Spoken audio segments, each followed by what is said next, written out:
Obec Kružlov sa nachádza na rozhraní Ondavskej vrchoviny a Čergovského pohoria, 13 km od mesta Bardejov. Rozloha obce je 1014 hektárov, 360 metrov nadmorská výška. Obec Kružlov susedí s obcami Krivé, Bogliarka, Lukov, Gellachov, Tarnov, Kurov a Richwald.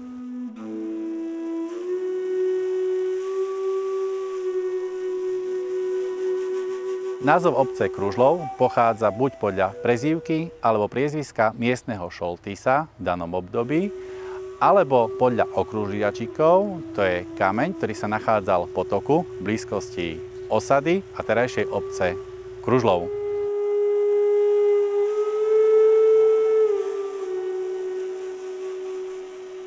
O prvej písomnej zmienke nachádzame rôzne dátumy. Prvý sa datuje k roku 1460, kde v liste Týmka, jiskrovsko-bratrického kapitána, sa dozvedáme o údajnom spustošení poddanských domov a kostola. Z toho vyplýva, že obec Kružlov už bola pred týmto datovaným obdobím. Druhý dátum sa nachádza aj v Bardejovskom archíve, a to je rok 1414, kde bol údajný spor medzi kružlovským richtárom a Gellachovským. V 6. storočí po Kristovi, po skončení veľkého sťahovania národov, osídlili územie strednej Európy kmene, z ktorých sa vyvinuli slovanské etniká. Na prelome 10. a 11. storočia sa prvýkrát objavuje označenie podkarpatských Slovanov dnešným názvom Rusíni. Ich územie na juh od hrebeňa Karpát sa začlenilo do Uhorského kráľovstva. Územie severokarpatských Rusínov alebo Lemkov pripadlo Poľskému kráľovstvu. Do veľkého obrodenia mnohých európskych národov, ktoré prepuklo v 19. storočí, sa Rusíni zapojili v období po revolúcii v rokoch 1848 až 1849 vďaka rusínskym buditeľom, čím sa otvorili možnosti aj pre toto etnikum. Rusíni boli uznaní za svojbytný národ. Najstaršou dochovanou cyrilskou pamiatkou nájdenou na našom území sú tzv. Ostrožnícke pergamenové zlomky, ktoré sa našli v obci Ostrožnica v roku 1927. Objavil ich literárny historik Ivan Paňkievič. Tieto zlomky vlastne tvorili obal Evanielia, ktoré bolo z roku 1492 a až rozbormi sa zistilo, že tieto zlomky sú omnoho staršie a pochádzajú z 11. alebo 12. storočia. Tieto zlomky dokazujú, že Rusíni na našom území boli už v týchto dobách.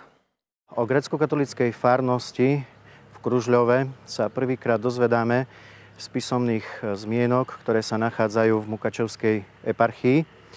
A to je z roku 1712. Keďže obec Kružľov sa nachádza na severovýchode, práve tento severovýchod spolu s časťou Poľska a Ukrajiny v Karpatskom oblúku je známy, že v tom čase toto územie osídľovali Rusíni, naši predkovia. A práve títo Rusíni boli známi tým, že sa venovali buď poľnohospodárstvu, alebo drevu. A tak práve aj v našej farnosti vznikol prvý drevený chrám, kde práve stojíme na tomto mieste. Za nami je už len pozostatok oltára, kedy v roku 1814 sa opisuje v dokumentoch, že tento chrám, či už z exteriéru, ale aj v interiéri, je v zlom technickom stave a preto bolo potrebné postaviť nový chrám. Nový chrám bol postavený v 1822 roku, je už murovaný. Z tohto dreveného chrámu sa zachovala jediná pamiatka, a to je od prvého kňaza z roku 1728.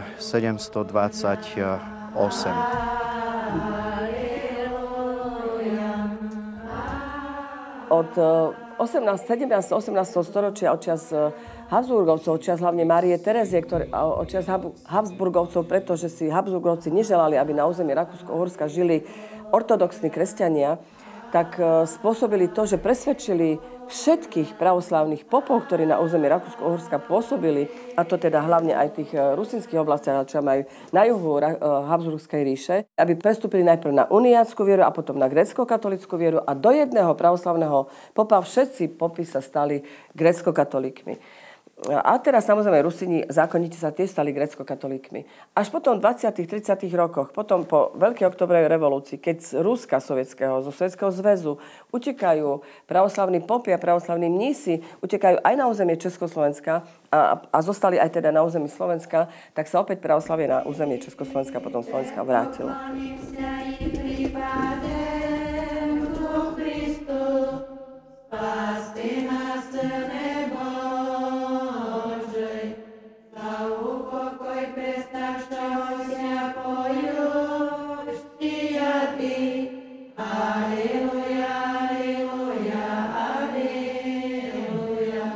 Grécko-katolíci sú známi tým, že v roku 1646 Užhorodskou úniou sa naspäť prinavratili k Svätej stolici, teda ich hlavou sa stáva pápež s tým, že si ponechávajú byzantský východný obrad.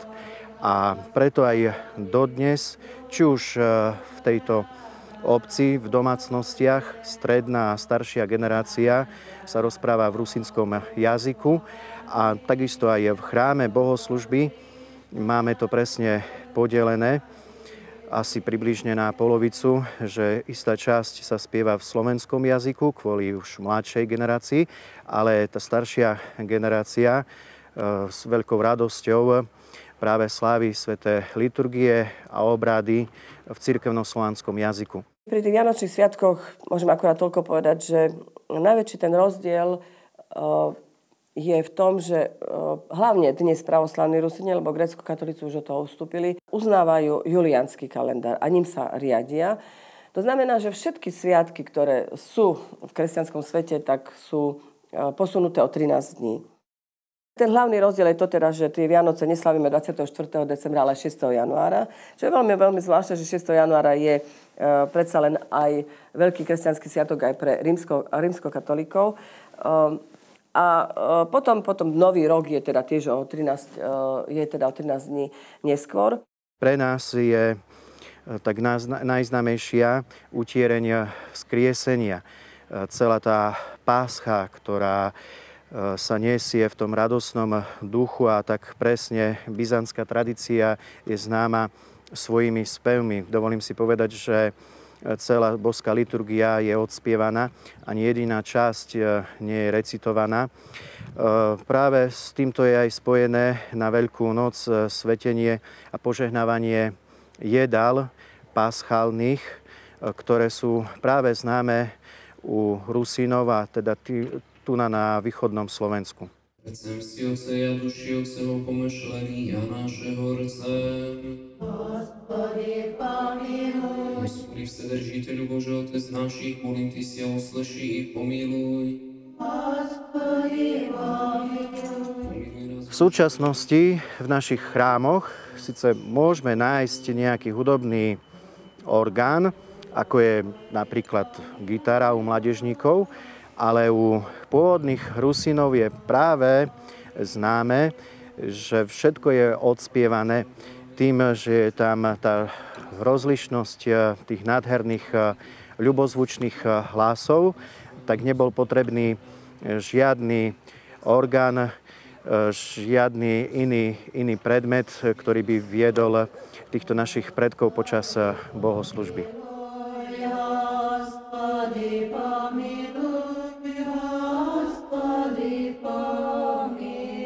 Toto plátno, alebo teda po našom plaštenica, znázorňuje Isusa Krista v hrobe. No a na Veľký piatok, keď sa konajú pohrebné obrady, túto plaštenicu berie kňaz a obchádza sa s ňou kostol, no a neskôr sa vkladá do chrámu, kde sa k nej chodia modliť veriaci. Pamätám si zo svojej mladosti naozaj veľmi také veselé tie veľkonočné sviatky. Chlapci nás brali naozaj do potoka, oblievali nás na dvore vedrom so studenou vodou, aby sme boli zdravé a my sme im za to mali byť vďačné a mali sme ich obdarovať buď upečenými zákuskami, koláčmi, hlavne kysnutými, alebo maľovaným vajíčkom. Nedaleko Kružlova je miesto, ktoré malo názov Venécia. Toto miesto je známe tým, že chrám, ktorý stojí v obci Leluchov, bol niekoľkokrát prevezený. Jedným z miest, kde stál, bola miestna časť Venécia. Táto lokalita sa spomína aj s ďalším zaujímavým nálezom. Balada Dunaju je jedna naozaj očarujúca vec.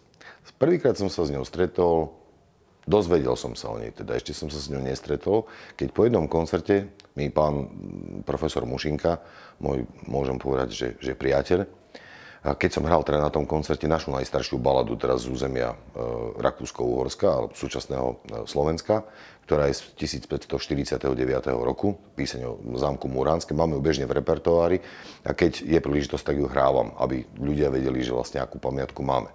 No a pán Mušinka bol na tom koncerte a hovorí, že výborná vec a že či poznám najstaršiu ukrajinskú baladu. No nie, nepoznal. Ona je z roku 1571 a je veľmi zaujímavá. Príď ku mne, ja ti o tom porozprávam. No tak som sa za ne vybral, ma to zaujalo celkom, že mať v repertoári vlastne dve piesne, ako naozaj také staré, v podstate dvojičky z jedného obdobia. Znova opakujem, že 1549 a 1571. Hej, že veľmi príjemné, veľmi pekné. No skrátka, zaujímavá melódia, ktorú zrekonštruoval istý ich pán profesor a zaujímavý text. Veľmi pekný. Na baladu je to také akože celkom svížne, príjemné, krásny príbeh vlastne o láske, ale dozvieme sa tam aj vlastne o vojsku a všeličo možné. A teraz, no akože fajn. Už myslím, že to je pre mňa dostatočne zaujímavé. Ale ešte ďalšia zaujímavejšia vec bola tá, že pán profesor mi hovorí, no je taká záležitosť, že pán Orest Zilinský, čo bol vlastne veľký zberač vlastne balad, tak to jednoducho poviem, ale etnograf, no on zapisoval balady pod Karpatami. Všade vlastne, ešte na vterajšom Zakarpatí, na severovýchode Slovenska, na severnom Slovensku a podobne. No a on túto baladu tiež zapísal, jej text. Hej, melódiu nie, ale bol zapísaný text. Ako miesto nálezu bolo označené Venécia. Hej, tak teraz akože zaujímavé, že Venécia. Tak si myslím, a teraz to akože išli do Benátok nahrávať baladu alebo niečo také. No až tak som sa vlastne dozvedel, že Venécia je časť, ako dodnes sa tomu hovorí, časť obce Kružlov. To je vrchná časť obce, kde je taký krásny drevený chrám. No a vlastne tam tá balada bola zapísaná, teda je text.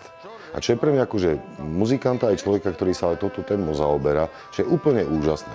Že je to balada, je útvar, ktorý v Karpatoch nemal hraníc. Že Karpaty, to je skrátka mega, pohorie, len si to neuvedomujeme. A je to vlastne ako keby monolit kultúry, karpatskej kultúry, veľmi zaujímavé.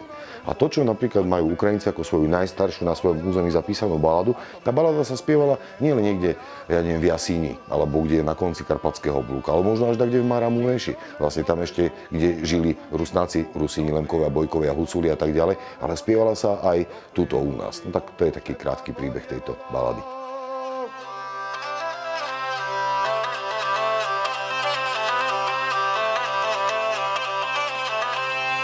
Jak vzal divonku, zabil ručenku, divonko, dušenko, milenka mi budeš, divonko, dušenko, milenka mi budeš.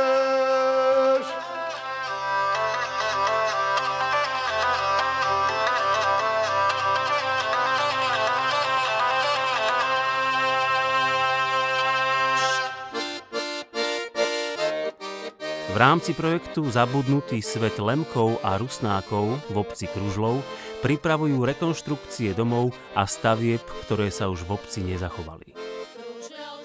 V obci Kružlov bol postavený mlyn v roku 1691, kde príjmy z tohto mlynu išli miestnym šoltisom. Boli postavené domy, väčšinou drevenice, ktoré mali buď slamovú strechu, alebo strechu zo šindľa. Preto aj v tomto našom projekte, kde približujeme život Rusínov a Lemkov, sú všetky stavby drevené s dreveným šindľom. Keď som robila v roku 2015 výskum, svoj vlastný autorský sociologický výskum o asimilácii Rusínov na Slovensku, tak som zistila tú druhú krajnosť, že som sa pýtala na to, a robila som výskum iba medzi Rusínmi, v rusínskych oblastiach, v rusínskych regiónoch, v rusínskych dedinách. A keď som sa pýtala, no tak ako máte národnosť? Rusínsku, slovenskú, aký váš materinský jazyk? Ako sa cítite ako Rusín, ako Slovák? Ste hrdí na to, že ste Rusín? To boli všetko moje otázky v mojom dotazníku. Tak mi ľudia zväčša odpovedali, že sú Slováci, že sa cítia ako Slováci, lebo žijú na Slovensku.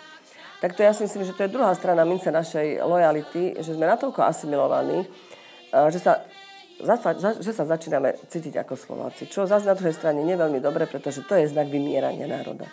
A znak vymierania národa, ktorý naozaj nás veľmi postihuje, je to, že rodičia, starí rodičia hovoria so svojimi deťmi, so svojimi vnukmi po slovensky. Podľa posledného ščítania sa k rusínskej národnosti hlási 100 ľudí, ale skutočnosť je určite oveľa vyššia. Preto sa snažíme naše zvyky a tradície uchovávať. Bez poznania minulosti nepochopíme prítomnosť a nebudeme vedieť kráčať v ústretí do budúcnosti. Všetky zvyky a tradície, ktoré sme prebrali od našich predkov, chceme odovzdávať aj našim deťom, vnúčatám, aby zvyky boli zachované. Či už sa týka tanca, hudby, spevu. Preto aj každoročne organizujeme folklórne slávnosti, kde prezentujeme rusínske piesne a tradície. Aj vďaka týmto aktivitám povedomie o Rusínoch v obci Kružlov nevymiera a pretrváva dodnes. Majme, Kružlovské neviesty.